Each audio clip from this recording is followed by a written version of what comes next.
Balls, or should I say David Beckham, has revealed that he's got his own nickname for his wife, Victoria, and it may be familiar to many of us. He's recently added her to his phone book under her popular pseudonym, Bosh.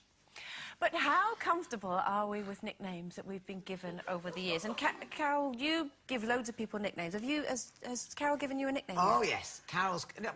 you're very good at it, actually, aren't you? Straight away she'll come up with... Bella's I am, aren't I? Yeah, you're Bella's, Which is, I really like, I like it more, actually, than for years I was called Belly.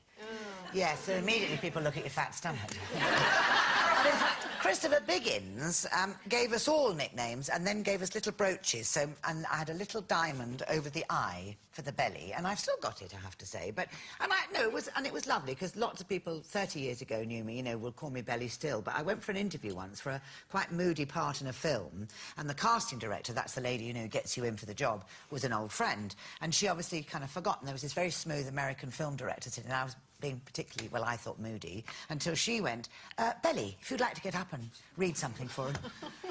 So I kind of grovelled my way across the floor. But Mr. Spain, talking of nicknames, that was a secret code when we first met so that nobody knew I was going out with him, so he's Mr. Spain, but he calls me the little Brontosaurus. Which I quite like. Because, well, yes, because in a way it suggests somebody older, but kind of tough, you know. So when he goes, come along, my little Brontosaurus, I'm there. It is,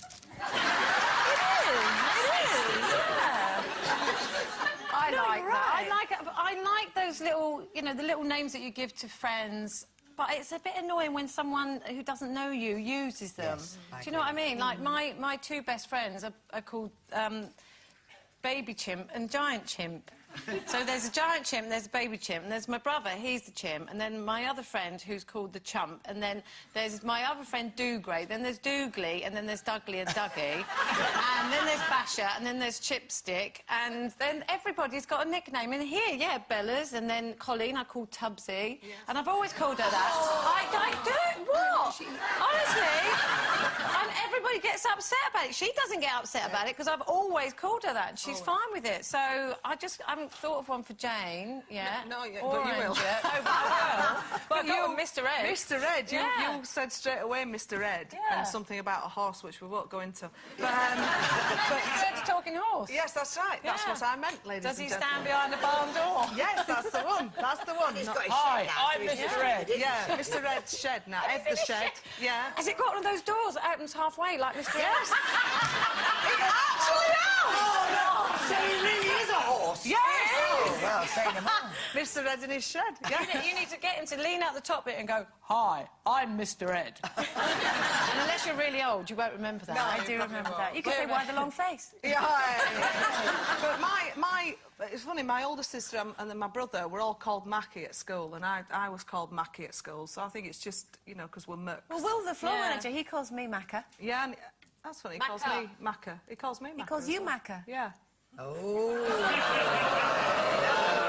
Right. So they're both thinking that they're special, and they're not. What have you done now? You started a fight. He doesn't know whether it's Monday, Tuesday, Wednesday, Thursday or Friday. Just goes Macca. I used to be called Spoonie for a long, long time. Spoonie was my nickname because I get words wrong sometimes without meaning to, and it used to be called a spoonerism, where you know, I mean to say, like I say, emaciated instead of emancipated, and get it all. Oh, did it right? Yeah, okay. And so I just used to be called Spoonie, and it kind of stuck. But now I'm really clever. Nobody calls me that anymore. Doesn't anyone call you let them try. Doesn't anyone call you anything? I mean, has Steve got a nickname for you? Because Mark calls me Columbo because I'm always like a detective. I always know what he's been up to, and I was like, oh, I know what you've been up to. What have you been doing? Why are these curtains drawn? And I'll always suss him out on anything, so he calls me Columbo. Sure, it's not when you look at him cross-eyed. No, I don't want to wear my raincoat, no. And then I call him Little 'Un, but not for the reasons that you might think, because absolutely not. But he calls me Little 'Un as well. So I've got loads of nicknames. Does Steve call you anything? He calls me Beg for brown-eyed girl, which is very sweet. Oh, all right, nice. Beg. What do you call him? I call him Steve. I'm not very good at it. Yeah. Or Mr. T. Not Bob. Not Bob. No, he gets that a lot. Oh, Is he? Bob, builder. Yeah. He's a builder, Actually, yeah. his friends have started calling him Showbiz. Showbiz Steve the builder. Just because of being with me, which is quite funny. We saw him on the telly the other night. I know.